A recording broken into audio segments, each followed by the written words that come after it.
Hello, everyone. Welcome to the Eurocentrist Podcast, episode 19. Today I'm joined here by this guy with a fucking hat. I don't know what he's doing here. And my fellow Americans. Hello. Hey. Hello. What's your last name again? My name is Terence Hartnett. Hartnett. Hartnett. Okay, That's good. such like That's not a stained name yet. That's such a proper American like you should be like Yeah, I like it. You should be like the dad in a sitcom. Yes. From like the Yes. the 50s. That's what I'm kind of just using comedy to bide my time until I get those enough grays to be the dad in a sitcom. What's going on down here? The problem is, in the 50s, you would look like a 19-year-old. Yeah. You know? Because everybody aged so terribly back then. You could play 19 until you're like, a Letterman jacket. 50. Want to go to the sock hop, sugar? Yeah. You're like, oh, actually use a moisturizer once in a while actually would help you. You're not smoking 30 cigarettes a day. Yeah, exactly. So, Terence, you moved to Vienna recently. I recently moved to Vienna. I think it's like Fresh 4 weeks today. Hey, Welcome. 1 month anniversary. Nice to meet you guys. How does Yes. it feel to be in a real country? It feels crazy. Everything feels insane to Yep. me. I am unfamiliar with everything. Okay. And I was thinking about it. It's like it's so small of a culture shock. It's like I could be in Tokyo or something. It's like I'm in. Europe isn't that crazy different, but it's crazy how much it's shocking me. It's like okay, the You don't hot expect dogs it are a to. different shape. It's like what's the big deal? Like They have flavor. they have flavor and the bread is good, and I'm like, whoa.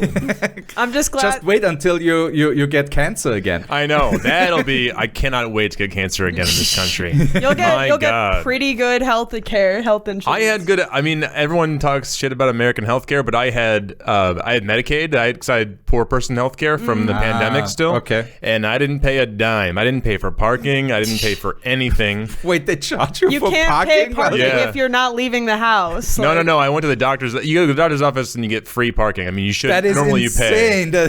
Yeah. Oh, I see- know. It see, sounds funny. It's of course. Telling Paul about any just normal random thing about the United States, half the time his response is just flabbergasted. He's just like, I'm confused in European. Yeah, like the anxiety some Americans have to actually call the EMT, and they're like, no, I'm driving myself. I got stabbed 12 times, but I'm driving myself. Taking an Uber. Here in Europe, we simply levitate all the way to the hospital as funded by the state government. Yeah, we get driven by 18 and 19-year-olds because that's their civil service. Yeah, that's not even a joke. That's just legit. Yeah. Because instead of a militarized system, we just... Well, we have both. Yeah, you have both, but you give the option to young people to contribute to society. They had to. They had to. They have to. It's a good thing. Yeah, we yeah. should do that. We don't do that, though. Well, there we are. Yeah. So, Terence, since you're enjoying Austria so much... How would you like to change that? yeah, exactly. Yes, exactly. please. So Can I talk trash about it? Yeah. Hell What do we yeah. have here? this is the first not pick by me. I didn't pick this. Ben did. He was very adamant that we should do this, and we also it's been like 15 episodes since we covered Ukrainian topics. Yeah, or anything remotely relevant to that. Exactly. Okay. And since the tide of war has turned a little bit in real time, we can do more Ukraine stuff. Yeah, we can without stop. any fear that Putin actually is gonna assassinate us. Yeah, I mean he still might, but that would be just He has unrelated. bigger problems right now. While he's distracted, we're gonna get underneath his skin. Exactly. Okay, I see. So this is a topic near and dear to Ben's heart. Thank you, Ben. our We researcher. will probably do it part 2, 3, or 4, depending on how this pans out. But we're gonna cover today Nestor Makhno.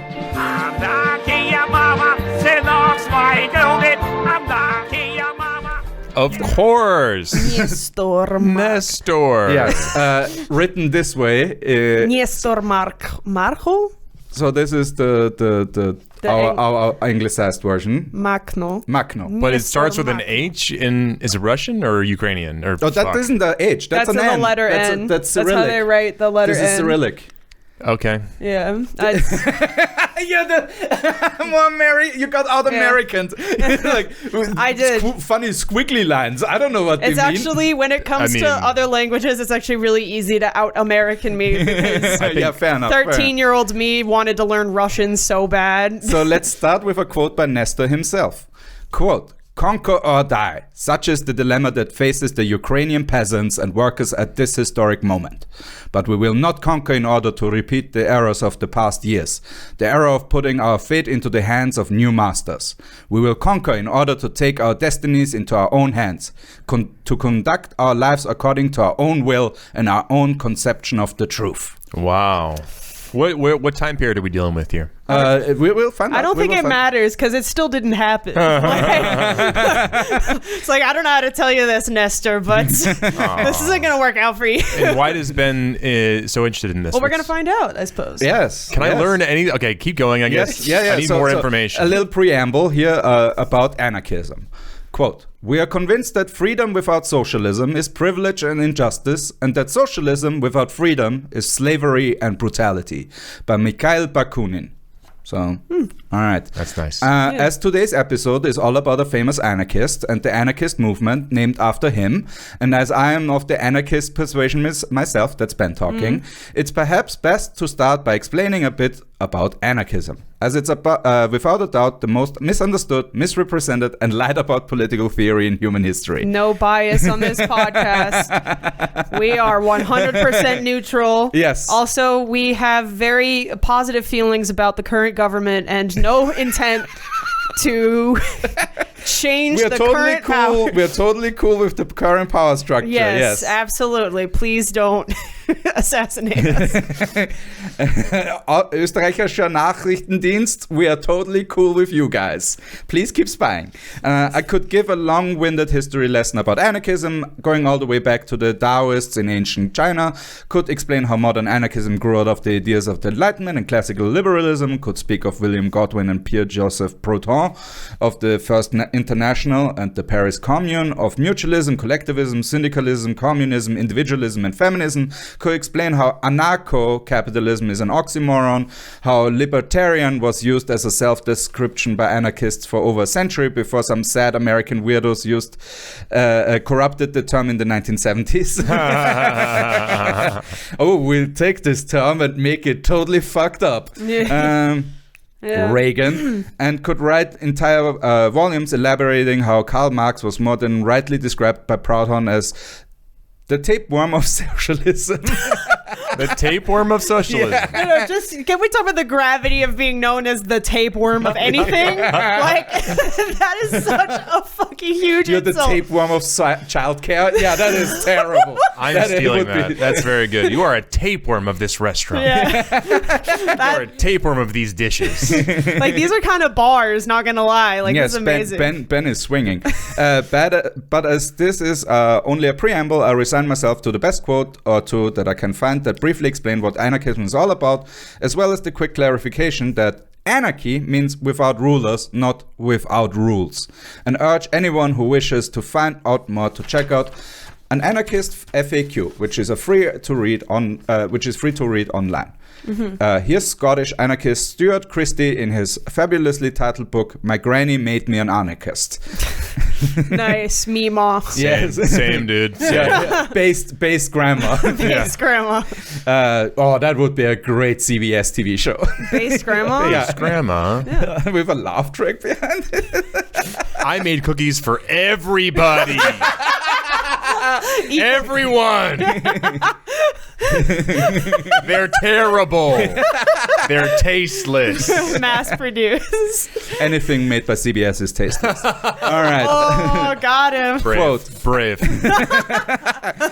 Quote, anarchism is a movement for human freedom. It is concrete, democratic, and egalitarian. Anarchism began and remains a direct challenge by the underprivileged to their oppression and exploitation. It opposes both the insidious growth of state power and the pernicious ethos of possessive individualism, which, together or separately, ultimately serve only the interests of the few at the expense of the rest. Anarchism is both a theory and practice of life. Philosophically, it aims for the maximum accord between the individual, society, and nature. Practically, it aims for us to organize and live our lives in such a way as to make politicians, governments, states, and their officials superfluous. In an anarchist society, mutually respectful sovereign individuals would be organized in non-coercive relationships within naturally defined communities in which the means of production and distribution are held in common. Anarchists are not dreamers obsessed with abstract principles and theoretical constructs. Anarchists are well aware that a perfect society cannot be won tomorrow. Indeed, the struggle lasts forever. However, it is the vision that provides the spur to struggle against things as they are and for things that might be.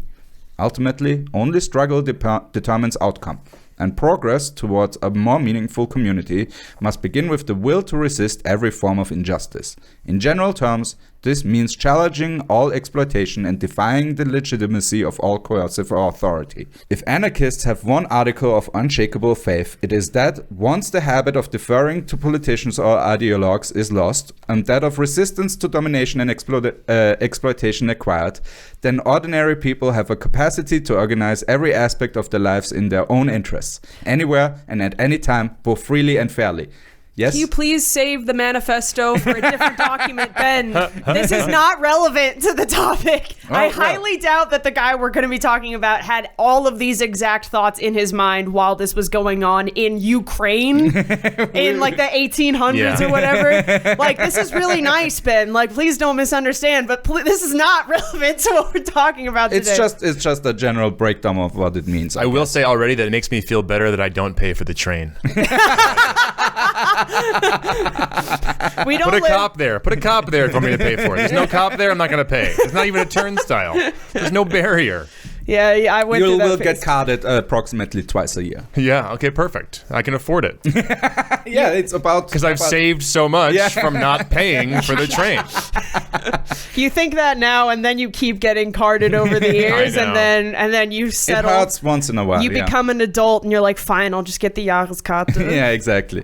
Anarchists do not stand aside from popular struggle, nor do they attempt to dominate it. They seek to contribute practically whether they can, and also to assist within it the highest possible levels of both individual self-development and of group solidarity. Oh my God, he's still doing ideology. It is possible to recognize anarchist ideas concerning voluntary relationships, egalitarian participation in decision-making processes, mutual aid, and a related critique of all forms of domination in philosophical, social, and revolutionary movements in all times and places. End of quote.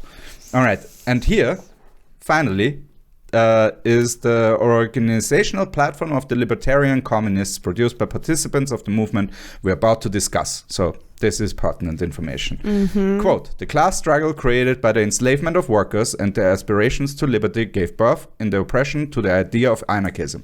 The idea of the total negation of a social system based on the principle of classes and the state, and its replacement by a free, non-statist society of workers under self-management. So anarchism does not derive from the abstract reflections of an intellectual or philosopher, but from the direct struggle of workers against capitalism, from the needs and necessities of the workers, from their aspirations to liberty and equality, aspirations which become particularly alive in the best heroic period of the life and struggle of the working masses. The outstanding anarchist thinkers, Bakunin, Kropotkin, and others, did not invent the idea of anarchism, but, having discovered it in the masses, simply helped by the strength of their thought and knowledge to specify and spread it. All right. So, compared to, this guy just laid a bomb in Italy in the 1960s, this is a completely different kind of anarchism. Yeah, true. Yeah, a lot of really boring theory, basically. Ben seems fun. Where's Ben? I love that this is the kind of anarchism we're talking about. I've talked to Ben so many times at parties. I already feel like I know him. You know what I mean? I've met this guy in Brooklyn. I've met this guy on so many university campuses. Like, so many. No, look, it's not like I disagree with any of this stuff. Yes. I'm just like, please, I mean, this would be the ideal society. It's basically Star Trek, you know?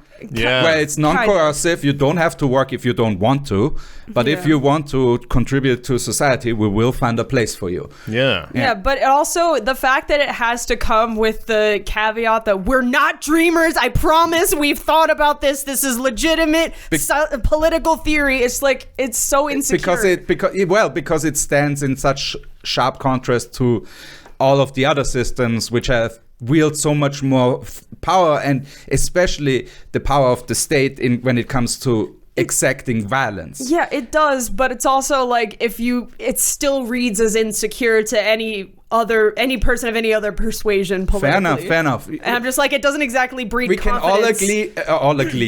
we can all agree that marketing is not the anarchist's strength. Right. As is the case with all That leftists. is capitalism's biggest strength is marketing. Yeah. Because that was killed capitalism. They're really good at propaganda. Yeah, exactly. Which is, that's just euphematic terms. Yes. Yeah. Yes. All right, let's go to the man himself, Nestor Makhno. Quote, "Why do we call ourselves Makhnovists? Because, first, in the terrible days of reaction in the Ukraine, we saw in our ranks an unfailing friend and leader, Makhno, whose voice of protest against any kind of coercion of the working people rang out in all the Ukraine, calling for a battle against all oppressors, pillagers, and political charlatans who betray us, and who is now marching together with us in our common ranks, unwavering toward the final goal, liberation of the working people from any kind of oppression." Quote by the Makhnovist proclamation. Oh, this didn't go well for you. I don't know that much about it, but oh fuck, what happened? Nestor Ivanovich Makhno was born on 27th of October, my birthday! Oh my God, hey. Happy birthday, Happy buddy. birthday. 1889, so 101 years before me. You're the Weird. reincarnation. Yeah. Yes, it's you. 99 years. You're like 99 years. You're like the Avatar, but for Yes. anarchism. 99 years later, Nestor's reincarnation shall appear. And everything changed when the U.S. government attacked. Paul Jacobs. Or Nestor. when Russia It's like, attacked. yeah. All right. See, he was born on 27th of October, 1889, in Huliapol, a town of around 30,000 people, at least by 1917, in the Katarinoslav province of southeastern Ukraine, between the Dnieper River and the Sea of Azov. So that area which is right now being fought over. Interesting. Yeah. Relevant. Yes. At the time. That's 3 pages, but we got there. We're here. Yes, we have arrived. This is the story now. At the time, part of the Russian Empire. There are also conflicting reports that he was actually born in 1888 and his mother changed the date to avoid having to give him to the armies too soon. Oh, okay. That is a fucked up way that you have you have to fake your kids. How old am I, Mom? Tell me how old I am. Also, not very helpful because you're just prolonging it by 1 year. Like, he's still gonna have to go at some point. Yeah. 1 year is good because you're bigger than the other kids who will.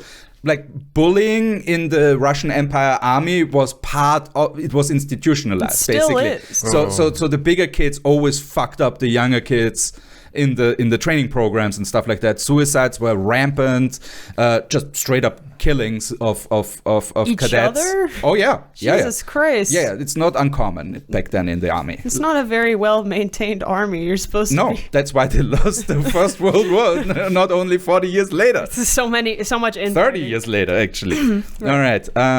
His father, Ivan Rodionovich Makhno, was a poor peasant who died when Nestor was 10 months old. Cool. Leaving him and his 4 elder brothers under the care of their mother, Evdokia Matvivna. At the age of 7, to support his extremely poor family, he started work as a shepherd. All right. Go to work, 7-year-old. Wow. That's like Walt Disney selling fucking newspapers as like a 5-year-old Yeah, on the exactly, streets as a of his newsie. hometown. Yeah. Yeah, this is the same shit, but different, very different ideological outcomes. But Damn. it sounds like that was the norm, though. 7-year-olds working. And also being a shepherd kind of sounds like a pretty, like, sweet gig, not gonna Until lie. the wolf comes and eats you. Right. Yeah. Because those were around in 1888. Bears, too. Yeah, but if you're Ukrainian, you're 7, like, you know how to fight a bear. Right? Like, come on. Fucking Nestor knows what's up. Nestor just stabs the bear. Yeah. We're not doing the Revenant here. You know, he just wins immediately. Yeah. Well, I mean, It's 50 minutes long, the movie. Leo DiCaprio doesn't win immediately either. It's mostly eating bear stew afterward. Yeah, Yeah, exactly. Delicious Bear bear. borscht. So good. Yes. From the age of 8, he spent his winters attending the second Haliopol primary school and his summers working for local landlords. During this time, Nestor suffered an ice skating incident where he fell into a frozen lake and failed to immediately seek shelter afterwards, which may have marked the start of his lifelong struggle with tuberculosis.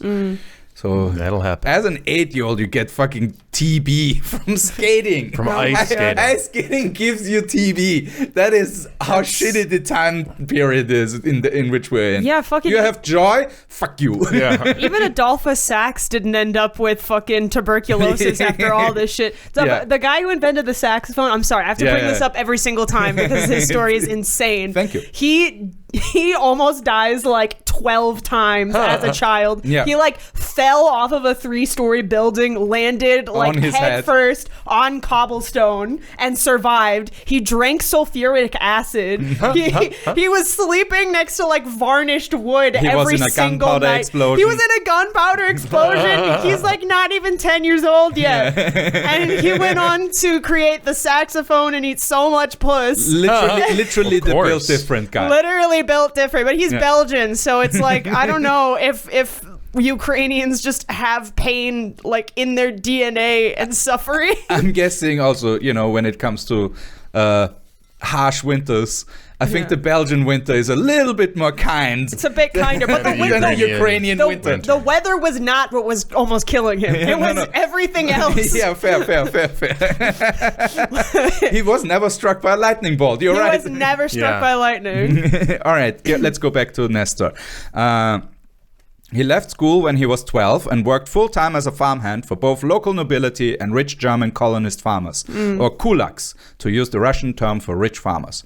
When Nestor was 17, he moved on from the fields to the actual town of Haliopol, working briefly as an assistant painter before finding employ in a local iron foundry. First as an unskilled laborer, then as a founder. It was during his employment there that he first got involved with revolutionary politics. I guess that makes sense. He had basically every job under the sun. Yeah, and he always worked for rich assholes. Yeah, right. Oh, Jesus. Yeah, that is not a good upbringing. You're not feeling like you're part of the system when everybody around you is just way more rich and you are just suffering. I've had that. Yeah, I've been like a waiter and you're waiting on these rich people all day, and you go home and you want to write a manifesto. Like they're all gonna fucking die. They're soft. You're modern day Nestor. Yeah. Eat the rich. Yeah. Eat the richest lunch menu. All right. For in 1905, the same year the International Labor Union Industrial Workers of the World was established in Chicago. The same year the weirdly named Mexican Liberal Party was founded by anarchist Ricardo Flores Magón, thereby setting the stage for the coming Mexican Revolution of 1910. Capitalism wasn't exactly in vogue with workers in the Russian Empire either. In fact, they disliked it so much they went on general strike.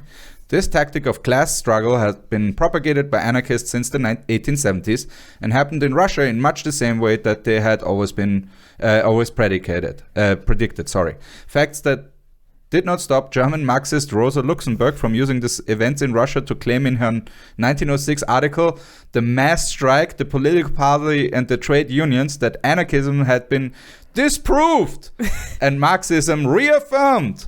Through the latter ideology had until then mostly been very busy discrediting the general strike as a valid means of class struggle. The Marxists are like, no. She's a Marxist and she's like, fucking anarchists, look at these losers. They're not as good as we are. Again, it's communists. It's the left eating itself. As per usual. Yes. Hundreds of years. Yes. This is also a time, in general, like the late... like the the 1910s. This was a very revolutionary, crazy turbulent time. Everywhere in the entire world, even the U.S. had anarchists. And when was the fucking triangle waist shirt fire? You know which one? Yeah. What year was that? Do you know what year? Come on, you're killing me over here. I told him I was worried about seeming dumb. And absolutely. Quiz me. I know a bunch of people died and they had the door locked, so they couldn't take a smoke break. No emergency exits. And then they all took a smoke break. You know what I mean? Every single one of them Permanent had a very long break for everybody. You want to smoke? I'll fucking smoke you. Yeah. A very tragic thing happened. Yeah. A bunch of women died, but it was smoked. We all got smoked. But think of all the shirtwaists that weren't made. Yeah. That's the real tragedy. Think of the billionaire that owned that. Yeah. Covering the Russian Revolution of 1905, with its minor successes, brutal repression, and final failure by 1907, in any detail would far exceed the scope of this episode. For our purposes, its importance lies in the fact that a militant anarchist group known as the Union of Poor Peasants. Real original. I love that. The UPP. Once again, no marketing. We're a bunch of poor peasants. What should we call ourselves? How about the Union of Poor Peasants? or the Peasant Group of Anarchist Communists. PGAC. PGAC. That one kind of rolls off the tongue. Sounds like a fucking golf tournament. But I do love the Union of Poor People. It sounds poor peasants. Of Yeah. poor peasants. That sounds like what a rich person would name. Yeah. Like we're the It's union. ironic. We're the union of fucking losers and burnouts, and we want rights and more money. Nice. All right. Was formed in Huliapol during the failed revolution's first year, and that Nestor would witness the terror of the Tsarist regime firsthand, as a detachment of mounted police sent to Huliapol despite the lack of any major unrest there, would whip groups of workers they caught on the street and beat prisoners with rifle butts. This, in addition to the injustice he faced at his new iron foundry workplace, made Nestor join the anarchist group, which consisted mostly of the sons of poorer peasants like himself, in 1906. All right. Yeah, he got his band of fellow poor people. Yes. Yeah. Fellow losers. I'm sorry I mean, look, they're all malnourished and they're all like dying of disease. And taken advantage of at every single step. Yeah, so I'm not going to blame them for not being more creative, because that tends to happen when you have a lot of privilege, as it happens. Yeah. Right. You can't have a focus group to test out like names. They have no pizzazz. Yeah, There's exactly. a pizzazz shortage. Yeah. Yeah. Why shouldn't we call it Stab the Rich? Yeah, something cool and catchy. Yeah. We're the Eat the Rich Foundation. I don't know. All right. The group's business consisted mostly of handing out anarchist literature and robbing rich people to finance it all. Hell yeah, dude. Robin Fuck yeah. Hooding. Hell yeah. Oh, now we're talking. When a district police officer was killed during one of their robberies, they left 100 rubles at his wife's house. But his death, along with those of 2 police informants, meant that the hunt for the terrorists was now really on. Makhno was first arrested in late 1906 and accused of political assassinations, but had to be let go due to lack of evidence. Yeah. Lack of evidence. Everybody is so poor there are no cameras around. Yeah. In 1906. What would be enough evidence? Like in that someone case? writing a letter like someone killed a cop over here. A rich person seeing it happen. Yeah. How did, like, John Wilkes Booth didn't even try to hide the fact that he killed Lincoln, right? You don't have to. Because because basically it's just eyewitness testimony. There's no DNA. There's no cameras. Yeah, I mean, there were a bunch of eyewitnesses for that one. Oh, yeah. There's a whole audience. There was a full but they were all theater. facing the other way. It was dark. They heard the It was shot. dark. They heard the shot, but Oh, yeah. you're saying it Wilkes is innocent? No, that's not what I'm saying. I think there was a second shooter. That's all I'm saying. I'm not sure. I just raising questions. Yeah. You know what I mean? I don't There's know. a grassy Yeah. knoll. on the stage. The CIA killed Abraham They did Lincoln. a science fiction piece, actually. They played that night about the assassination of a president in the future. What? That's why the grassy knoll is on stage. All right. What? The grassy knoll would be on stage. Oh, in this. you're just describing. I thought the way you said that made it sound like that was a real thing that happened. So I was like, what are you talking about? Welcome back to Austrians So explaining weird. their riffs. So weird. And his name was... His name was John F. Kennedy. no, John F. Kennedy. You know, it's just It's slightly a little bit, different. Bon F. Kennedy. John F. Kennedy. Bona F. Kennedy. Yeah. No, there we are. Boned Kennedy Yeah, that because is he like- boned everyone. And got boned at the end. Yes, exactly. Ooh. All right. Right. Okay. So they couldn't get him on any charges. Yeah, That's my exactly. guy. They got nothing on him. In late 1908, however, Nestor and many of his comrades could finally be captured. In March 1910, He and 13 others stood trial before a military court in Katarinoslav.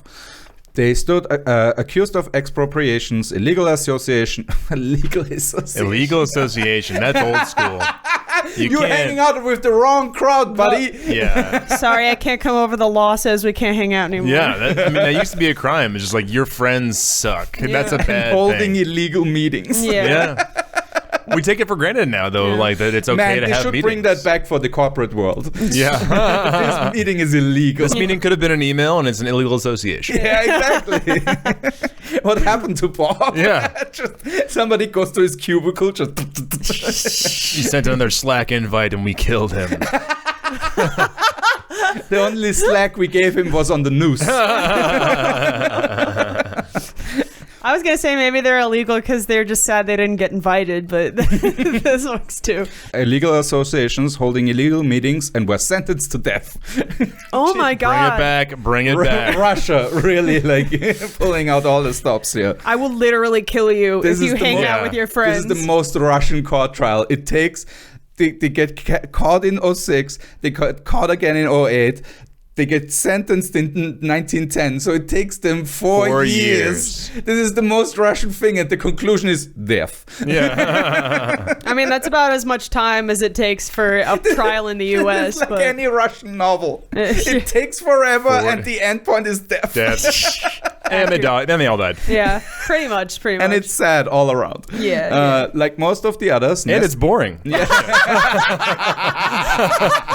There we go. Hey, there's been some assassinations. Yeah, like that cop And theft. and that copper that got a pension plan from the anarchists. That's pretty cool. And then Ben clearly put that in. He's like, and I mean, they paid his wife 100 rubles, but everyone was I don't know still how much mad. 100 ruble is. That's Yeah, I the know. problem. We don't know how much money that What's is. the exchange I rate? feel like that's Yeah. 10 cents Yeah, now. we put 2 dimes in your mailbox. Why are you so mad? Why are you so mad that your I mean, in husband's Ukraine dead? back then, that's probably a massive right. boon still. A year's salary. We've left you silver doubloons. You could eat stale bread for a month on this. Yeah. Rubles. Okay. Like most of the others, Nestor refused to seek leave to appeal, and is quoted as having said to the defense lawyer, quote, "We have no intention of asking anything of this good-for-nothing Tsar. These rascals have sentenced us to death, so let them hang us."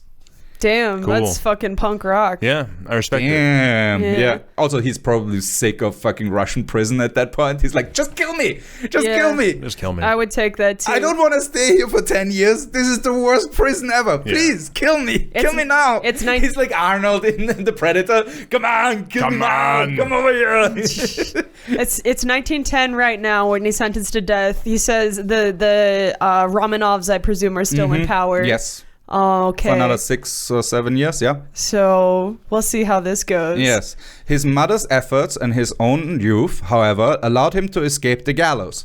And after 52 days, his sentence was commuted to one of life imprisonment with hard labor. Wait, did they say his, Again, that's why he wanted to die Right, as just a kill martyr. me. Did he say his mom got him out? No, not out, but reduced. My mommy's Yeah. Mommy anarchist. Mommy, they're gonna kill me. Please talk to them. Again, I think he wants to die, and she did it anyways because she loves her son that much. Yeah. Or because she hates her son. You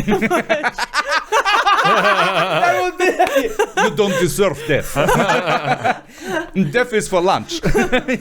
No one's going to take care of the sheep. I do not understand. Like, what did the family do again? Yeah, she. No. He was they a were shepherd. just. They were. Yeah, but he They're did unemployed. anything. Yeah, exactly. Oh, Well, not unemployed. Just poor people. No. Yeah. Nestor served most of his term at the Budirka prison in Moscow, a facility reserved mostly for the empire's most dangerous political dissidents, where he was transferred to in August 1911. The most dangerous people who had his mom there to come vouch for him. That's so scary. Right next to him is fucking Hannibal Lecter, Yeah. That's his roommate. Vlad the Impaler. I'm so glad my mom scored me a place in this prison. Thanks, Mom. Sweet dicks, mom. Yeah, thanks. Literally. I'm grounded forever. This is literally And I've got chores for the rest of my life. The worst chores. The worst chores. This is probably like breaking rocks and shit like that. Yeah, that's hard labor is fucking okay. As a dangerous prisoner, he was supposed to spend his entire sentence in chains. Oh my god! I was gonna ask if this was like chain gang stuff. Yeah, well, it is quite likely that he was sometimes briefly alleviated from this burden by fellow convicts who knew their way around a lockpick. But it allegedly did take him some time after his release to learn how to walk normally again. Whoa, that's how chained up he was? Yeah. Damn. Yeah. Wow, that's fucked up. And all because, like, the government didn't get invited to the party. Like, that's a bit overkill, no? Like all because he had friends he wasn't supposed to have. We would have brought drinks. Yes. Well, the only kind of drink we have, but it's still alcoholic. It could be worse. Yeah. On top of that, he was more than once put into solitary confinement. Oh my god, solitary confinement already is dog shit, but Russian solitary confinement. What? This is overkill. Like, you don't need this. For questioning the guards, the freezing cell earning him a tuberculosis-induced 8-month stay in the hospital ward. Ooh, back to the TB. TB for 8 months. Oh, acute TB because he has it for the rest of his life. Hey, sorry, is it okay if I just like sit down for a second? Solitary confinement immediately. Guard, seize him. Yeah. Like, what the fuck? That's so fucked And up. no ice skating either. 0 ice skating. And he's still alive? I mean, there's 15 more pages. Built different. Still, though, prison wasn't all bad. Are you sure about that? Aww. As the Butyrka had a massive library that Nestor made extensive use of, both to further his general education and to familiarize himself more with anarchist and other socialist literature. Who put those in the fucking library? The librarian is like, gonna create some dissidents here, you know, like just. I'm just thinking, yeah, exactly. Coolest librarian ever. I don't know how strict the Russian governments of yore used to be regarding the spread of information, but this seems like a massive oversight. That is hilarious that you can just find that shit in the prison library. How to break out of prison. Oh, wow. the handy file book. Yeah, interesting. Yeah. The anarchist files from all around the world. Anarchist cookbook. Yeah. And then it's just borscht. The recipes Bear for borscht. Yeah. All right. Pyotr Kropotkin's 1902 book, Mutual Aid, A Factor in Evolution, stuck with him in particular. In that work, the famous Russian scientist and communist anarchist had forcefully argued against the narrow British interpretations of Charles Darwin's work and laid out how mutual aid and cooperation within species are, in most circumstances, far more important for survival than struggle and competition. It was also in Butyrka that Nestor made the acquaintance of Pyotr Ashinov, metal worker and former Bolshevik turned anarchist from Katarinoslav. The two quickly formed a close personal and political friendship, with the slightly older Ashinov helping Makhno's anarchist education along.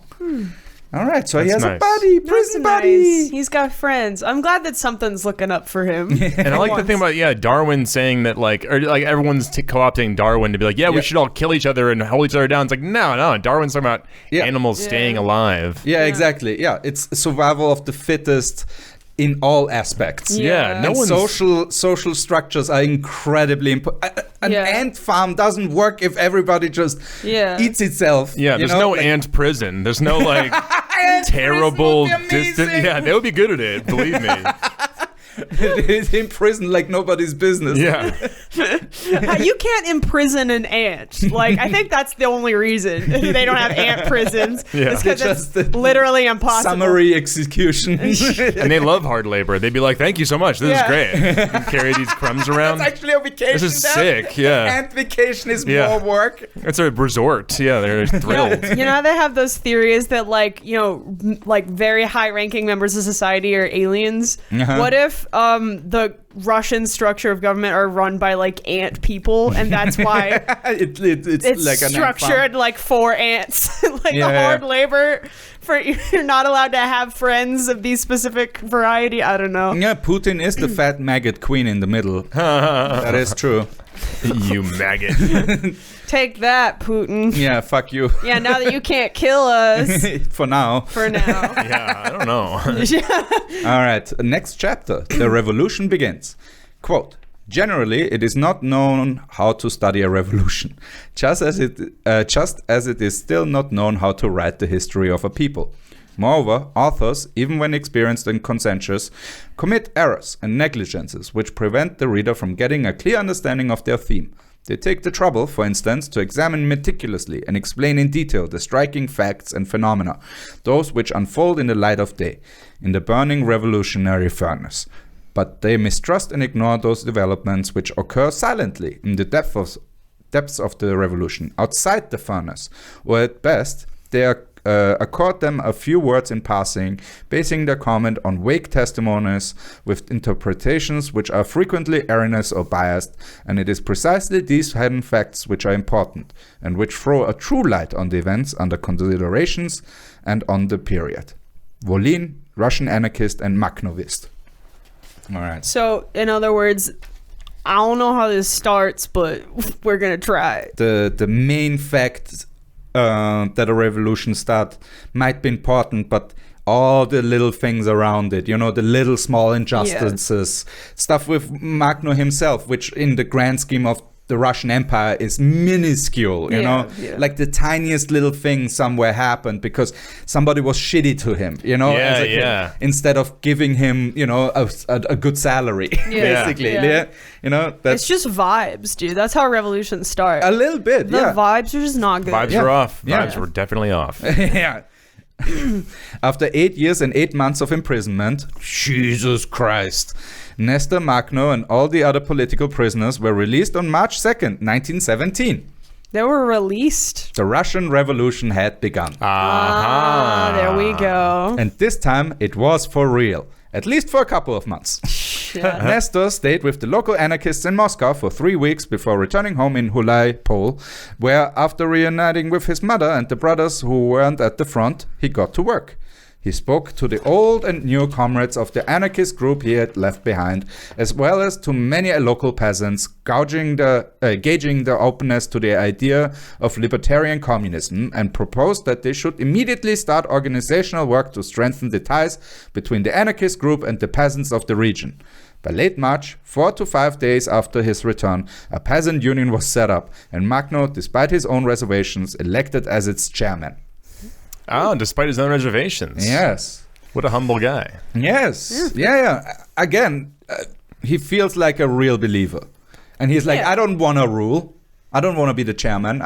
What's that quote that's like, I think it's Mark Twain who said something like, the person who should be in charge is the one you have to drag kicking and screaming. Right. It has to be thrust upon him. Especially for an anarchist. Like, I believe no one should have should have any rulers. But I think maybe for us, like, we should maybe have one, and maybe it could be me. Yeah, exactly. Is that weird? Yeah, exactly. Yeah.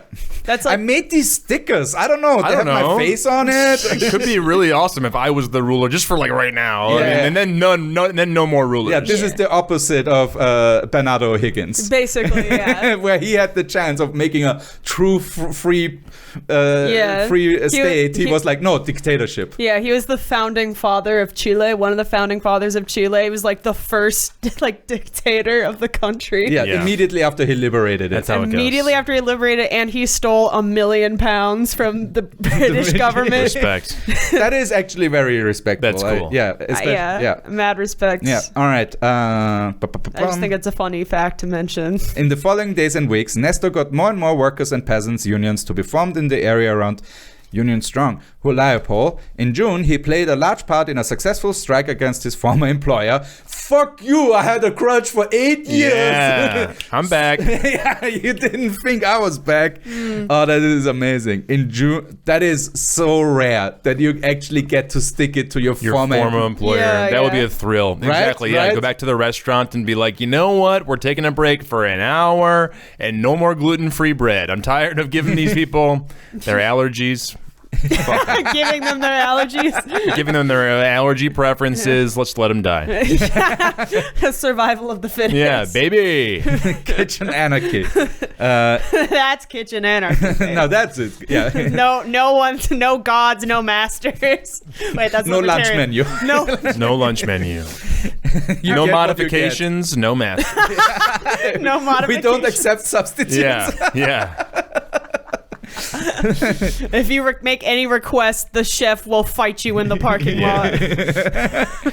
In June, he played a large part in a successful strike against his former employer, causing all the other industrialists in the area to also give in to their workers' demands. But which employer was this? The metal foundry. The metal foundry, Iron okay. I'm foundry. assuming. Yeah. Okay. Yeah, because that's the only factory he has worked in. So Right, yeah. right. At the same time, the peasants stopped paying rent to their landlords. Rent strike. Fuck you! Whoa. Hell yeah. Awesome. This. But I'm still like, Dreams upon dreams. What a time to be alive. Strong Yeah. unions and fuck you, landlord. Let's go. it's so foreboding because You know what's gonna we know happen. what's gonna happen, and that's why it's like it's hard for me to. It's like nice, but this isn't gonna last. We know how things go. I actually don't, so I'm thrilled. Spoiler I'm alert. on the edge of my seat over here. Communism did not Yeah. work. I'm like, whoa, we're on the way to utopia already. It's 1910. Specifically, Stalinist Yeah. communism didn't work. Oh, I want to see if he lives till Stalin. In early August, the Provincial Congress in Katarinoslav converted the numerous new unions into Soviets of peasants and workers' deputies. Peasants from neighboring volosts, those are administrative districts, came to Huliapol to seek advice and help, knowing that it was here that the revolution was proceeding the fastest. Still, in August, according to the wishes of the peasantry, Makhno called all the local landlords and rich peasants kulaks together. They got rich peasants? Yeah, that's a weird oxymoron, Yeah. right? Well, peasants in the So- sense of that they're Relative. still farmers. The middle Okay. class. Yeah, not they're rich farmers. They It's have a position. more- Yeah. Okay. Okay. Like if you own other peasants. Yeah. Then yeah. you're a rich peasant. He brought together all the tallest dwarfs for a meeting. Their documents of ownership, whether in land, livestock, or equipment, were seized and an inventory taken and reported to the local Soviet, where it was agreed that all of it was to be divided equally, the former owners also getting their fair share. Okay. Wow. Wow, that is okay. Instead of all killing them, so that's a different strokes for the same folks. Man, I Yeah. hope it works out. It sounds like it's going to be really nice. This sounds like a Sounds wet dream. awesome. Yeah, according to good anarchist principles, no one could own more land than they could work themselves without hiring wage workers to exploit. Naturally, the bourgeois, landlords, and kulaks did not take kindly to this decision, which was also an act of open defiance to Russia's provisional government. Nevertheless, a Volos Congress of Soviets and peasant organizations reaffirmed the decision on September 25th, 1917, which is when the expropriation began in earnest, aided of course. This is when World War I was still raging on. Yeah. They It's got just stuff this to front do. Still going. That is yeah. crazy. They're busy in Russia right now. Yeah, They're they have- Lot fucking going busy. on. We have different things to worry about right now. Yeah. Literally, the current societal structure in the rest of the world is crumbling, and everyone is grasping for power or Yeah. trying to. And they're Meanwhile, like, in fucking let's make Ukraine, a utopia here. How about that, huh? for once, like peace. You get a farmland. You get a farmland. But not more than you can work. You get a farmland. Like, this is awesome. Yeah, it's like communism in the idealistic sense is literally being implemented while fucking Archduke Franz Ferdinand's dead body is just lying on the streets of fucking Croatia or wherever he got shot. A few years earlier Yeah. than that. But yeah. The body's still there. That was the joke. There's but- about 1,000 days of war at that point. Yeah. Which is when the expropriation began in earnest, aided, of course, by Makhno and his Committee for the Salvation of the Revolution. There we go. That's a good name. That's a good marketing committee Yeah, for the Salvation of the Revolution. That is This pretty good. committee he'd formed ostensibly in response to the Tsarist General Kornilov's attempted march on Petrograd, then still the Russian capital, but its real purpose was to fight the local enemies of the working class. Aha. The activities of Nestor and all the other peasants fighting in liberty, equality, and solidarity came to a sudden halt in March 1918, when Russia's new Tsar, a deeply despicable man named Lenin, Oh, Ben's Boom, opinion. Ben just fucking sniped Lenin. Despicable. Signed a piece. Well, Lenin did some motherfucking on his own. I don't know a lot about what Lenin did, so I'm hesitant to take Ben's word for it. At least I think he at least. Well, Lenin definitely did the whole, let's imprison a bunch of people again because they have slightly different ideas than us. Oh, that's lame. Yeah. That's No, really Lenin was not a good guy. All I know about Lenin is he has the giant... He was just less worse than Stalin. Yeah. But also Lenin put Stalin in the power position to make a play for it because he was not supposed to be the next guy. Okay, I didn't know any That was Trotsky's plan. It was Lenin wanted Trotsky to be the next leader of the Russian Soviets, but Stalin was in the political position that like has all the fucking army and all the other shit underneath it, and he only put his own guys that he liked and that liked him in that. So corruption. Yeah, and then he just took over the whole thing because the power structure failed. Oh, okay. When Lenin died. I didn't actually know any of this stuff, so... Yeah. Did you know any of this stuff? No. Yeah. Lenin, not a good guy. Okay. Not a good guy. Also an idiot. He's got a really nice bronze head, though, somewhere. Again, less worse than Stalin. That's why he's mostly remembered kindly. Well, man. Because nobody can murder outfuck Stalin. It's just impossible. Yeah.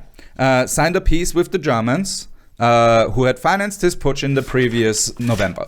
So the Germans actually paid, the Leninists. They're funding this operation. Yeah, because that's one border they have to worry about less in that war, and they already get their shit kicked in on the French front. Yeah. So if they didn't have the Russians on their side, it would be. And deeply the only fucked. reason why the Germans were fighting the Russians in the first place was because the Austrian-Hungarian Empire fucked up so much that the Germans had to help them out. Oh shit! The Austrian-Hungarian Empire was a drag on the Germans for most of the war. Jesus Christ! How the mighty fall? Because we were just slightly better organized than the Russians, just slightly. How is that possible? There was a whole monarchy there and everything.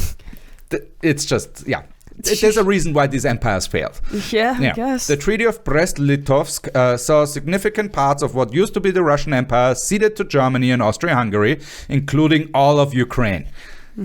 Wow. Nestor managed to form several armed units of 1,700 men total, but failed to stop the Germans and Austrians from taking Mariupol, just as they did the rest of the country in only 3 months. In late April, an anarchist congress was held in Taganrog, southwest Russia. Here it was decided that small combat units of 5 to 10 peasants and workers would be organized to steal arms from the invaders and prepare for an uprising, and that a small group would be sent to Moscow to observe the events there. Makhno was one of those sent to the new Russian capital. So, we're doing guerrilla warfare now. Okay. Against Austria. I love that our Vietnam is Ukraine. My great-great-grandfather fucking is in a bush, and there's just a pissed off fucking Russian peasant stabbing him to death. What are we even doing here? Yeah, exactly. Man, I want to eat a schnitzel back home, But also, at no point in this entire thing so far have we established any sort of military credibility on behalf of... He's just some guy. He's a dude, yeah. He's just some guy who has a bunch of opinions. He's just really and well-read. Also a guy who wants to do things. Yeah. As opposed to other people who are like, oh, let's just stop and roll over. He's like, no, let's fuck those guys up. Except no wonder they failed, because he's just some guy. He doesn't have any training. I'm guessing that's why he was sent to Moscow. This is like Bernardo O'Higgins a little bit. In the sense that he is also just some guy with no military experience. Turns out, if you just fake it till you make it, you can... No, it's the guy who sets a meeting. That friend who's like, we're getting an apartment, and I'm going to choose the apartment, and the one guy who sets the meeting gets to have a lot of power. If you get your shit together enough to be like, we'll meet on Thursday, 8 o'clock, you bring coffee, that's the meeting. That guy... Get shit done. Mm-hmm. Yeah. Arriving in June 1918, Nestor sought out the local anarchists, including his old friend Pyotr Ashinov. Hey, his prison buddy. See, he networks. See?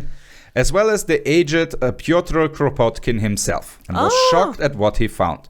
Lenin's secret police, the Cheka, had undertaken a massive raid in April of that year, breaking the backbone of the Moscow anarchist movement and eliminating one of the biggest threats to his party dictatorship.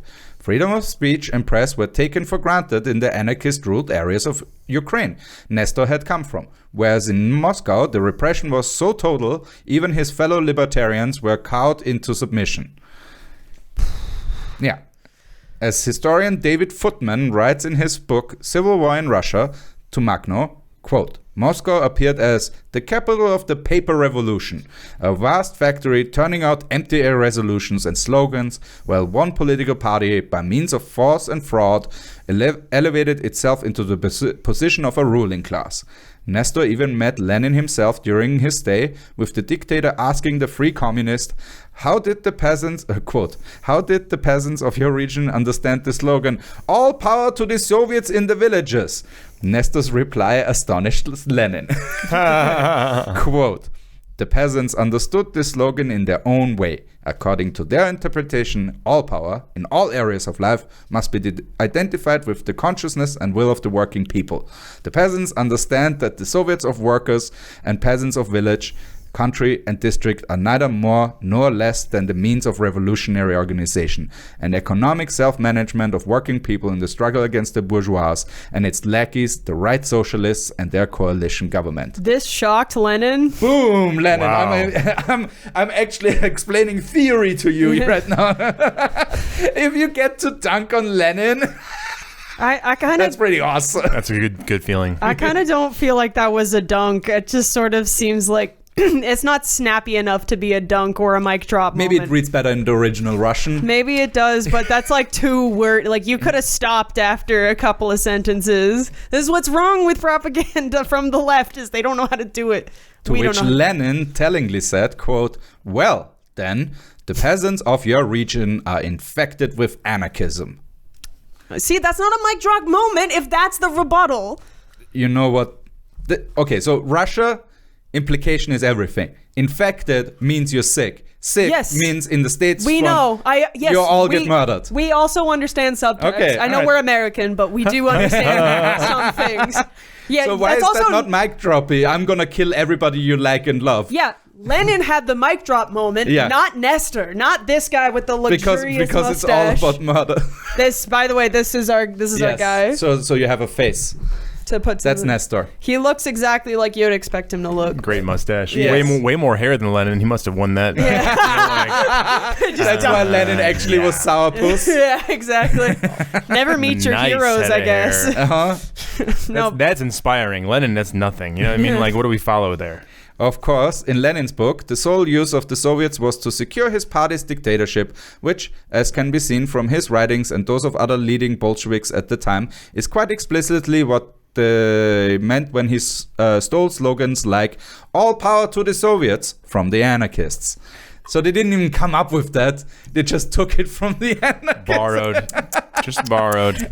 Copyright infringement. Stealing from the working class yet again. Yeah, really, truly, it doesn't change. And we'll take the that wheel too. is still the same. It's especially ironic because they would have willingly given it to you. Yeah. Anarchists. Bro, you didn't just have ask. to take it. Like. Just ask, dude. If you want the slogan, you can just have it, dude. Yeah. Why are you being such a dickbag? Yeah. For no reason. No, and then Lenin's be like, oh yeah, well, why don't you give me 50% of your hair then? Let's redistribute some of the hair. The Bolsheviks were kind enough to arrange for Makhno's return to Ukraine, although the trip proved difficult. He was almost killed when some Austro-German troops arrested him, but a Jewish resident of Holiapol who knew him managed to save him by paying a considerable sum for his liberation. Nice. Nice, bailed out. Nice. Yeah, by the Jews. This man is the current president of the Ukraine. No. That's his great-grandfather. Like, that would be amazing if that Jewish guy is related to him. And that guy, Albert Einstein. No, but we don't know any more information except for the fact that he was Jewish. It's like, where did he get all the money from? We don't know. That's funny. That's Oh, probably collection. inside the community. Yeah, I like imagine that the historian was just like, he's Jewish, he just has all that money. We're no further questions. Yeah, no Joanna. further questions required. Like, no more. It's self-explanatory. Returning to his hometown in July 1918, Makhno started organizing the resistance against the Austro-German occupying forces and their Ukrainian puppet regime under Hetman Pavlo Skoropadsky. Terrible name. This marked the start of what came to be known as the Makhno movement, or the Makhnovshchina. Makhnovshchina? That sounds about right. Yeah. The Makhnovshchina is the next chapter. Quote, our practice in the Ukraine showed clearly that the peasant problem had very different solutions from those imposed by Bolshevism. If our experience had spread to the rest of Russia, a pernicious division between country and city would not have been created. Years of famine would have been avoided and useless struggles between peasants and workers. And what is more important, the revolution would have grown and developed along very different lines. Our agrarian commune was at once the economic and political vital center of our social system. These communities were not based on individual egoism, but rested on principles of communal, local, and regional solidarity. In the same way that the members of a community felt solidarity among themselves, the communities were federated with each other. It is said against our system in the Ukraine that it was able to last because it was based only on peasant foundations. It isn't true. Our communities were mixed, agricultural, industrial, and even some of them were only industrial. We were all fighters and workers. The Popular Assembly made the decisions. In military life, it was the War Committee, composed of delegates of all the guerrilla detachment which acted. To sum up, everyone took part in the collective work to prevent the birth of a managing class which would monopolize power. And we were successful, because we had succeeded and gave life to Bolshevik bureaucratic practices. Trotsky, betraying the treaty between the Ukrainian and the Bolshevik authorities, sent the Red Army to fight us. Bolshevism triumphed militarily over the Ukraine and at Kronstadt. But revolutionary history will acclaim us one day and condemn the victors as counter-revolutionary grave diggers of the Russian Revolution. Nestor Makhno. These guys are kind of one-trick ponies, aren't they? Because it's such a simple concept that they want to try get across, and at every single step they're just getting killed. Yeah. It's at this point I want to kill them. I'm just like, I get it. Shut the fuck up, please. Oh my god. It is a tradition that continues in the halls of dormitories and college campuses to this very day. But oh my god, it's just the same shit. It's the workers, the solidarity, it's the Soviets. Okay, I get it. I don't disagree with you. Just please say something else. It's sad that like they did get killed for something that would get you like super laid in the early 2000s. Yeah. It's like something that you super laid now. 70s, a lot of actually anytime in college, that would have been Yeah. so sexy, and then they just get straight up murdered. Yeah. But those guys, it would have been even hotter, right? Because it's like, oh my god, you're actually a bad boy. Yeah. He was in prison for 8 years. Yeah, that is. Russian prison under the Tsar. Yes, you're definitely. And you look like that when you come out. Like he's not bad looking. Exactly. I was in the prison of a DSA chat room for 8 years. I was hard labor. my IP address was banned. I created a Facebook group. Russian anarchist Volin, or Volin, to use the French spelling preferred by the man himself, gives a good account of the early days of the Makhno movement. Quote, back in Holeopole, Makhno came to the decision to die or obtain victory for the peasants. He did not delay starting his mission openly among the great masses of peasants, speaking at improvised meetings. Writing and distributing letters and tracts, by pen and mouth, he called on the peasants for a decisive struggle against the power of Skoropadsky and the landlords. He declared, I love that the landlords get a separate shout out. And the landlords. These guys are real assholes. And also this guy over there. Ben. Not Ben, but you, Ben. A landlord over there. Yeah. This particular landlord sucks. You shouldn't be owning the land that I live on. Yeah, stop lording. Yeah. Why don't I own that land? Fix my sink, dude. Dude, I wouldn't murder you if you could just fix the fucking door. You know, seal the windows in the Yeah. winter time. the handle hasn't been attached for the last 3 months. Don't make me join the anarchist party. You wouldn't like me to join the revolution, would you? Yeah. Yes. He declared tirelessly that the workers should now take their fates into their own hands and not let their freedom to act be taken from them. Besides his appeals, Makhno proceeded immediately to direct action. His first concern was to form a revolutionary military unit, sufficiently strong to guarantee freedom of propaganda and action in the villages and towns, and at the same time to begin guerrilla operations. This unit was quickly organized. His first unit undertook 2 urgent tasks, namely pursuing energetically the work of propaganda and organization among the peasants, and carrying out a stubborn armed struggle against all their enemies. The guiding principle of this merciless struggle was as follows. No lord who persecuted the peasants, no policeman of the hetman, that's the Skoropadsky, no Russian or German officer who was an implacable enemy of the peasants deserved any pity. He must be destroyed. All who participate... That's an old-timey way of, killing, murdering, destroyed. Yeah, like straight up, destroyed, you stop existing. Oh yeah, that's the Stalin way of going about. Well, things. liquefying is it in his case, but this is How is just that a really step, different? I because the liquidattion is all of it, like all your records, And all that's of not the what they're doing destroyed is just you get murdered. That's it. Well, then that's Basically. not at all the same thing. All who participated in but in the way it's said, Oh, okay. it's so weird to say. Like, I destroy you on, the basketball court nowadays. Yeah. Like, It sounds like Call of Duty. It's like, I just destroyed your whole team. You guys get destroyed. teabagged you. Yeah. It's very modern sounding. Yeah, I would actually agree. Makhno is in the Call of Duty chat. He's a noob. Stop talking about theory. Shut the fuck up. Everybody deserves the best guns. No, but also I feel like the destroyed bit comes with the connotation of destruction of dignity as well. Oh, yeah, maybe, yeah. I mean, at least that's the modern understanding. It's Right. more than just like you're dead now. Yeah, tearing it's like, them completely down. Mic drop, I've destroyed you. Yes. There's nothing left.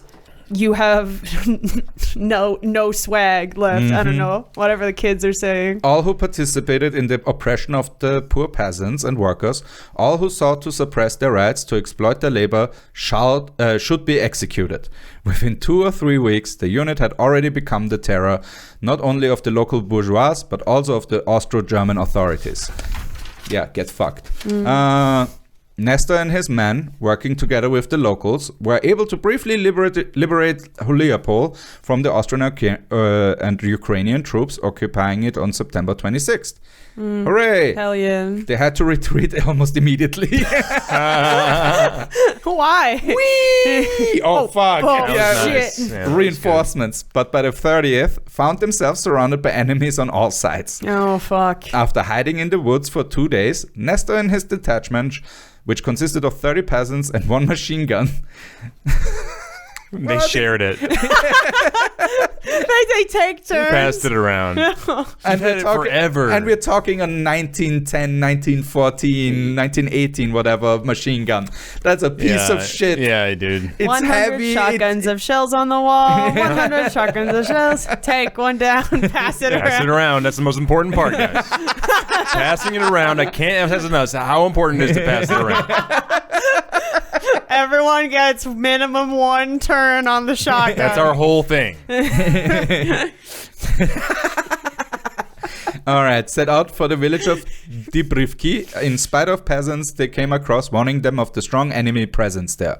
In the events that followed, Makhno acquired his popular nickname, Batko, a Ukrainian term of respectable endearment meaning father. His name was Butko. Betko. Oh, Betko. Oh, Yeah, Betko. I thought it was Butt. I am a Ukrainian Batman. Betko. Legally different. I wish we knew the nickname earlier because I would have used it before. I don't like his regular name. Betko is sick. Yeah, you like Betko. Yeah, Nestor Betko. sounds like somebody from like a horror movie or something Boring, like that. normal Like, guy. who is in the hotel. Sounds like a doll that is possessed by like a demon and comes to life and murders exactly. everyone. Nestor the molester. Yeah, that doesn't help. It does not help that it rhymes with molester. Yeah, there's not enough horror movies about molesters who are also killing people. Whereas Betco doesn't rhyme with shit, dude. That is just a good name. Yeah. Betco. Yeah. Petco. All right. Quote. I'm sure there definitely is. Well, Petco, but that's an American pet chain. But let's move on. Oh yeah, Petco. Yeah, Petco. They approached the village guardedly. Makhno himself and a few of his comrades went on reconnaissance and saw a large enemy camp on the church square. Dozens of machine guns, hundreds of saddled horses, and groups of cavalry. Peasants informed them that a battalion of Austrians and a special Pomeshchik, that's landed gentry detachment, were in the village. Retreat was impossible. Then Makhno, with his usual stubbornness and determination, said to his companions, "Well, my friends, we should all be ready to die on this spot." Yeah. Have you up. Have you guys? Ukrainian locker promotional talk. All right, we're all gonna die. We're on all this gonna field. die. Promotional talk. Like hype up talk. Yeah, Gas up. That's the big speech. Yeah, Ukrainian cheerleading is just let's die, everyone. Let's go. Yeah. I don't know. Oh my god. No, but he's keeping it real. I appreciate that. Yeah. He's just, guys, I don't know how to tell you this, but you should have seen this coming. We are living in Ukraine. Johan is gonna stab us to. Johan and Franz are gonna stab us to death in 5 minutes. It doesn't even matter what time period we're in right now. Like, we were gonna die. We're all gonna die someday. But we were gonna die pretty badly. Might as well be here. Might as well be by Johan and Franz. A better speech could be, "Let's all win this thing," instead of like, "We're all gonna lose. It's gonna be today. We're gonna die right here. No one go home." Not sugarcoating this. Yeah. The moment was ominous. The men were firm and full of enthusiasm. All 30 saw... There's still 30 of them. Enthusiasm, I love that. All 30 saw only one path before them, the path toward the enemy, who had about 1,000 well-armed men, and they all realized that this meant certain death for them. All were moved, but none lost courage. It was at this moment that one of the partisans, Schuss, Chush. S-H-C-H-U-S. Shush. Schuss. Shush. The Jews? The Jews? They're behind this? They misspelled it on purpose. It was at this moment that one of the partisans, Shush, turned to Makhno and said, "From now on, you will be the Batko to all of us, and we vow to die with you in the ranks of the insurgents." Then the whole detachment swore never to abandon the insurgent ranks and to consider Makhno the general Batko of the... Makhno the general Batko. General What is this? Batko. A Sunday morning cartoon? Right after G.I. Joe, there's Makhno the general Batko. That's what we were missing on Saturday mornings. Matko the general Batko. At the end of each episode, he's like, and revolutionary theory tells us. Oh my god. Radicalize the kid. This is if Reagan's America didn't happen, we just got communist America. Then they prepared to attack. Schuss with 5 to 7 men was assigned to attack the flank of the enemy. Makhno with 7 people against 1,000. Flank him, bro. Flank him, bro. We have 1 machine gun. I don't even know if we gave it to you guys. Makhno with the others attacked from the front. With a ferocious hurrah, the partisans threw themselves headlong against the enemy, smiting the very center with sabers, rifles, and revolvers. The attack had a shattering effect. The enemy, who were expecting nothing of the kind, were bowled over and began to flee in panic. Wow. Thousands of people were fleeing in panic from 7 guys. From just me and the boys. That's me and my crazy. friends hanging out. Me and my buddies are having a group hang. The Austrians on the horses.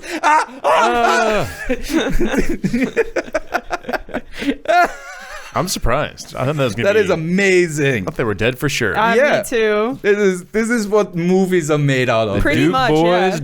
done it again. Yeah, there's man. 1,000 enemies up in that village ahead, and we have to go through them. That is inspiring, though, that, like, it was just pure, like, power of will that got them to... Literally fake it till you make the enemy flee. Yeah. That is amazing. How brutal must they have been to strike fear in the hearts of literally 1,000 people at once? And that late in World War I, nearly all of those troops have to be probably battle-hardened. I was going to say. Or it's super young guys. It's one of those are the guys that didn't make it to the front. They're like, that's the guys with the limp and the flat foot. I can't even the one eye. The 14-year-olds that lied about their ages to get in the best of the best are already dead at this point, it seems like.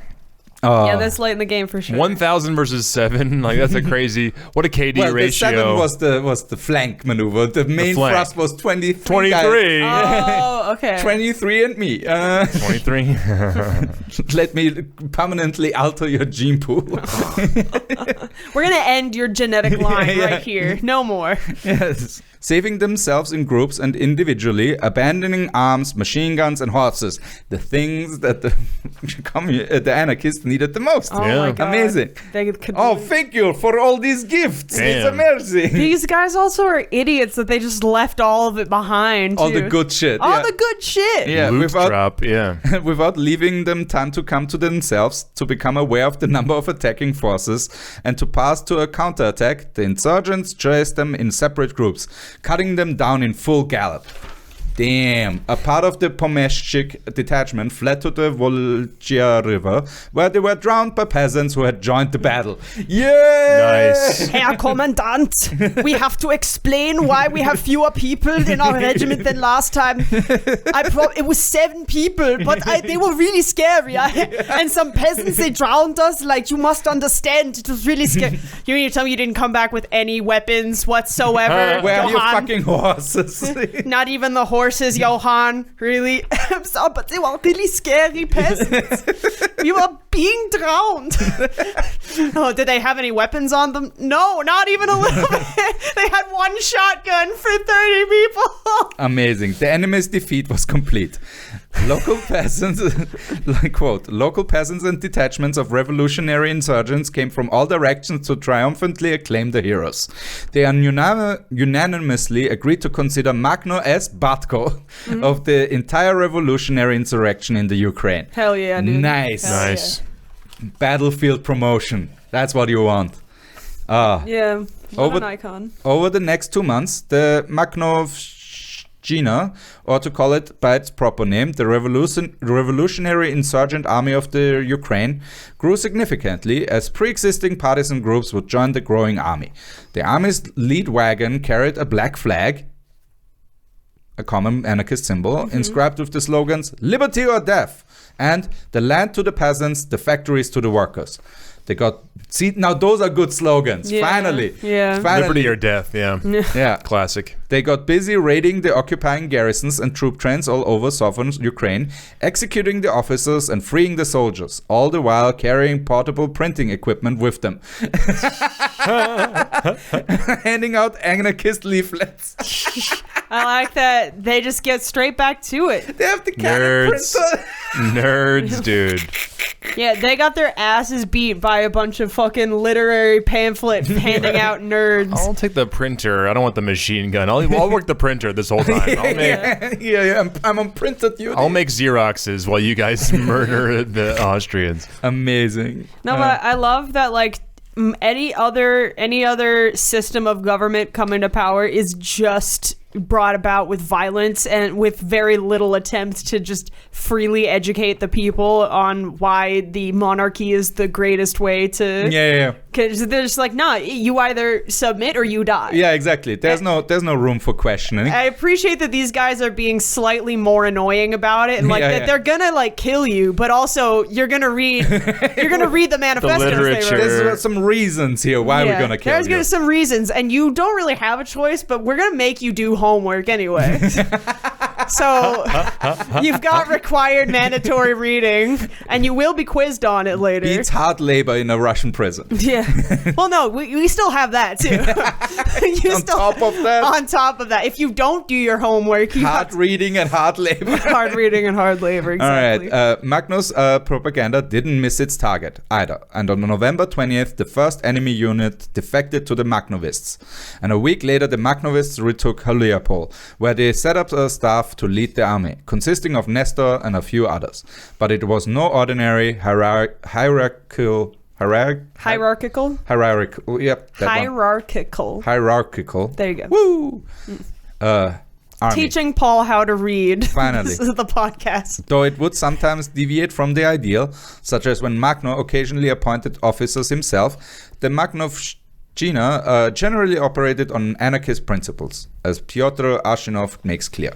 Quote, the Makhnovist insurrectionary army was organized according to three fundamental principles: voluntary enlistment, the electoral principle, and self-discipline. Literally the opposite of the Russian army. Yeah. Literally the opposite. Discipline from the outside. Yeah. Not from the inside. If it's not a whip, I don't want it. That's Yeah. the Russian discipline. Yeah, basically. Voluntary enlistment meant that the army was composed only of revolutionary fighters who entered it of their own free will. The electoral principle meant that the commanders of all units of the army, including the staff, as well as all the men who held other positions in the army, were either elected or accepted by the insurgents of the unit in questions or by the whole army. Nice. So you get people in charge that actually know their shit. Democratic. Yeah. I mean, they were doing pretty well with people in power who didn't know their shit either, with Botko fucking running the army and shit.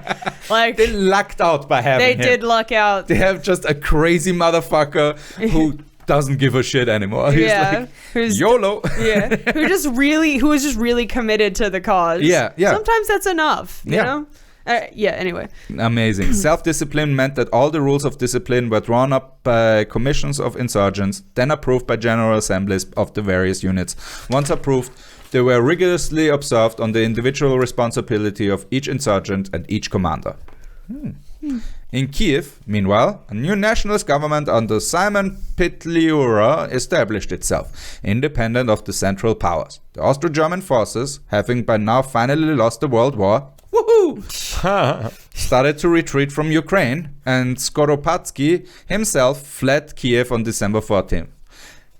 The guy who got put in charge by the Austro-Hungarians is like, I'm out, deuces. Bye. I think they might have some problems with the way I conducted myself here. BRB gonna escape war criminal punishment. The Nazis are gonna copy me in a few decades. Basically. Allowing the Makhnovists to rapidly expand and take control over most of southeastern Ukraine, with Petliura's forces in controlling the rest. On December 15th, despite their stark political differences, they decided to make common cause with the nationalists, as the White Cossack troops under General Anton Denikin were a huge threat to all of them. The alliance with a regime that thought nothing of workers' autonomy and was busy banning the Soviets within its territory was always going to be a temporary one, and did indeed end up lasting a whopping 11 days. Oh my 11. god. I could work with these shitheads for 11 days. Wow. Not even 2 weeks. I was gonna say, there's like not a single thing that isn't threatening them at any given point. Shit, as the Makhnovists collaborated with some Bolshevik forces in southern Ukraine, launching a joint attack on the nationalists in Katerinoslav on December 26th. They took the city, but lost it again to a counterattack 3 days later, while white reinforcements landing in the south pushed the Makhnovists further north, leading to the loss of Heliopol again. Oh my god. Again. Yes, so they had a quick rise and uptick, and then they started to getting the shit kicked again. No, they're just like, Yeah, exactly. rope-a-doping the Yeah, they're tug-of-warring Yes. the fate of society. it's like 30 or 40 million people there. Yeah. Something like that. Fate of an entire country. Jesus. The Makhnovists started off 1919 by organizing a congress of front unit delegates. Discussing the progress of the revolution, it was decided that they do all in their power to support local Soviets. This modest congress was followed by one of workers, peasants, and insurgents in general, held in Velika Mikhailivka, Somewhere. near what is now the Moldovan border. On January 22nd, which, as white troops were landing on the parts of southern Ukraine, passed a resolution urging an end to the conflict between nationalists, Makhnovists, and Bolsheviks. Stop fighting! Wait, which troops? White troops? Yeah, white. So we have the reds and the whites Oh. inside Russia. Is white people. No. Why? Well, They're all white people. Yeah, I was Yeah, yeah. like, As far as they're concerned, that could be very different. I mean, even Victor doesn't consider himself white, and Sure, he's Romanian. Sure. he's incorrect. But these are the white troops are one part of the Austrian troops. No. This the is Russian troops. Yes, they just don't like we have a seasoning civil on their war food. going on in Russia Okay. still between Lenin's red troops, the Bolsheviks, Okay. and the white troops, which are basically, I think They most of them are still czarists, basically. Okay. They just commit more microaggressions than the other troops. That's Like, They touch a lot of hair. That White people problems. I mean, it makes sense that they want to represent the current or the former power structure of the royal family. Oh yeah, white people. Yeah. Okay. Got it. Exactly. White troops. Yeah. Okay. I still love that. I think when they killed the czars, there's a story that they had to shoot some of the kids again because they had so much jewelry sewn into their clothing that it stopped the bullets. Wow. Yeah. Jeez. That's how rich you are. That's why there was so much like hullabaloo around Anastasia and how she might have escaped, but probably not. Right. Probably died. Because there would be so much jewelry on her shit as well. Yeah, and because there was some lady from Poland who was saying, "I'm her, it's me." You don't know this story about that one I don't know. I Anna know Anderson? You don't know the story of Anna Anderson? Oh, That is that's something hilarious. for the... I mean, it's not really obscure. A lot of people... They literally made not Disney, but a Disney-adjacent movie about it. But Okay. Anastasia. Yeah. Okay. You've never heard of Oh, this? the movie Anastasia. Yes, I know. it's based on Yeah. real shit. Oh. And to think, I've given this man so much credit for having a fountain of knowledge, and you don't even know basic He sorta ramen. does. Look, same with the Makhnovists. I didn't know most of this in that region. It would at be. all. I would like to do an episode on Anastasia Yes. Romanova, Well- or I want to do on Anna Anderson, the lady who pretended to There be we her. go. Yes, that sounds nice. Yeah. Is she dead? Very dead. Perfect. She died so long ago. Perfect. She died. Perfect. The nationalists, Makhnovists, and Bolsheviks together are like, fuck the whites. Same. The later two signed an alliance in early February, which made the Makhnovist troops part of the Red Army as the 3rd Trans-Dnipro-Batko-Makhno Brigade. Oh my God. Stop. Batko-Makhno. Stop. Matko Brigade. Commanded by Makhno. Okay, but What? No. but ensured that they were allowed to keep the internal democratic structure as opposed to the thoroughly authoritarian structure of Trotsky's Red Army. Also around this time, anti-Semitic incidents led Makhno to propose that the various Jewish colonies in the area organize their own defense. Oh no. So he's pro-Jewish as well. But I mean, not really enough to protect them. Or He's just to like, you guys include protect them? yourselves. Because he knows that his own people would fucking in the structure, like, like, hey, go over that hill. Oh, I see. Oh, Come on. He's like, my people are so anti-Semitic that He knows his own people. So does that mean he's pro-Zionist? I don't know. I like proto-Zionist. Yeah, very proto. Extremely. He's like, you guys should do your own thing somewhere else. No. I'm assuming he was. This is just because of the war. Yeah. So I'm But we also, don't know. so is Zionism. That's like the reason it exists. Right. Okay. He sent them weapons and equipment to that end and organized a series of meetings in the area where he appealed to the masses to struggle against anti-Semitism. Yeah. Nice. That's nice. Nice. Yeah. Wow. What the fuck is with this guy? An unproblematic king. He's awesome. Yeah. He's fucking awesome. I'm like, I'm gonna fight power to the people. Also, fuck landlords. I know. Love a good sit and talk. Stop being anti-Semitic. You would And be stop it, yeah. crushing Yeah, college fucking- pussy. It's insane. Oh yeah. Do you realize on every front? He would dive. Yeah. Every Yeah. front. We haven't heard a single thing about his sex life so I know. far. That is true. He's been busy. Oh yeah, He has been very busy. Yeah. But also, I would like to remind everyone that this is being written by somebody who has a very, very hard bias in favor of anarchism. So Fair enough. we might not have the most. I think if there was something problematic about him, Ben would include it. I would think so too, but it hasn't come up yet. Not so yet, like, but again, there will be a part 2. So, with their new Bolshevik allies, the Makhnovists soon threw back the whites, retook Huliapol again, Hey. and pushed the front a good deal eastward. A second, much larger Congress of workers, peasants, and insurgents was held in Huliapol on February 12, 1919. This one setting up a revolutionary military soviet for the coordination of civilian affairs and the implementation of the Congress decisions. Resolutions that, quote, the land belongs to nobody and should be cultivated without hired labor were passed alongside ones condemning anti-Semitic pogroms, as well as the usual condemnations of capitalism, monarchism, and the state. Sweet baby Jesus, I love this. yeah. But in a marked departure from the resolutions of the first Congress, there was one more group they sharply attacked. Ever since their arrival, the Bolsheviks had been doing what Bolsheviks do. As Skachko, commander of the Second Red Army, put it, quote, little local Czechs are undertaking a relentless campaign against the Makhnovists, even when they are shedding their blood on the front. They are hunting them down from the rear and persecuting them solely for belonging to the Makhnovist movement. It cannot continue like this. The activity of the local Czechs is deliberately ruining the front, reducing all military successes to nothing, and contributing to the creation of a counter-revolution that neither Denikin nor Krasnov, that's the headman of the Don Cossacks, could have achieved. So, by integrating themselves into that power structure, they're from the rear chipping away at the Makhnovists. This is see. this is the definition of what is it? The Harvey Dent style of political philosophy, where you change the system from the inside or something. Infiltrate. I don't know. And then you still end up with a giant ass prison. Yeah, basically.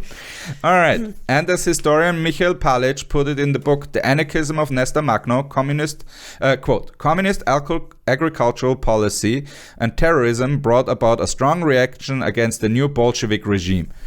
By the middle of 1919, all peasants, rich and poor, distrusted the Bolsheviks. That's how bad you are. No. That's how bad the Russians are. What? That the Ukrainians are like, fuck you. What? Why would they do that? And they're their ally. Like, that's how bad you are as an ally. What's that? No, you can't. You read the Bolsheviks? You don't trust them? Famously, a very trustworthy group of people? Indeed, quote, the poorer the areas, the more dissatisfied were the peasants with the Bolshevik decrees. Oh, it's almost like he was right this whole time. It's like, this is a bad system. Yeah. You're just making new royals, Yeah. basically. You're switching your royals out with new ones. No, but specifically the fact that you're going to radicalize the poor people and get them to hate you if you let them continue to be poor. You promised me one thing. All I ask is literally just redistribution of wealth so I can have food. And they're like, no, but no. At the same time, massive strike waves. It should be noted that this distrust and dissatisfaction was not limited to Ukraine nor the peasants. At the same time, massive strike waves that bordered on open revolution swept across Soviet Russia, with workers raising the same demands that they had raised in 1917, and the Bolshevik response was at least as brutal as any Tsarist one had ever been. But for now, in February 1919, the alliance between the black flag and the red still held against the white, just as Leopold was entering its longest period of peace during the entire Civil War. And the workers and peasants of southeastern Ukraine were, for the first time in recorded history, free to take their lives and destinies into their own hands, without gods or masters. And they all lived happily ever after, and nothing bad ever happened in Ukraine ever again. Probably not. To be concluded. Quote, a map of the world that does not include utopia is not worth glancing at, for it leaves out the one country at which humanity is always landing. And when humanity lands there, it looks out and, seeing a better country, sets sail. Progress is the realization of utopias. Oscar Wilde. Oh, that's sweet. Yeah. Thank you, Ben. Thank you, Ben. Good job, Ben. This was, what a curve. What a From the driest start to one of the craziest endings. Yeah, good battle scene. Yeah, Yeah. It was like a slow, good movie. Yeah, This is a 3 hour like absolutely. like a This had 1970s This had better drama. pacing than Oppenheimer. I would much rather watch this 3 hour long. Also because Nestor Makhno is a way more interesting and likable person. Yes. That guy stands behind his values and True. defends them to his death Amen. multiple times. Amen to that. Respect. Yeah.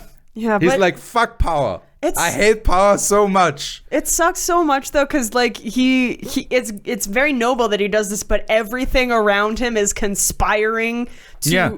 like it's almost like He's in Backstab City. Yeah, it's Yeah. infuriating to read, like, and then they took over, and then they took over again, and then they took it back and moved eastward and stuff. Like, it's just like, stop. Like, it's not his fault, but it's like, stop doing that. Like, he's on to something. I love that you're angry at 1980s Bolsheviks. You're like, I mean, yeah. stop fucking everything up. That's just- literally what every socialist was yelling about. Yeah, but it's not even like for altruistic reasons. I'm just tired of hearing about it continuing to happen. It's just like, how many times do I have to teach you, old man?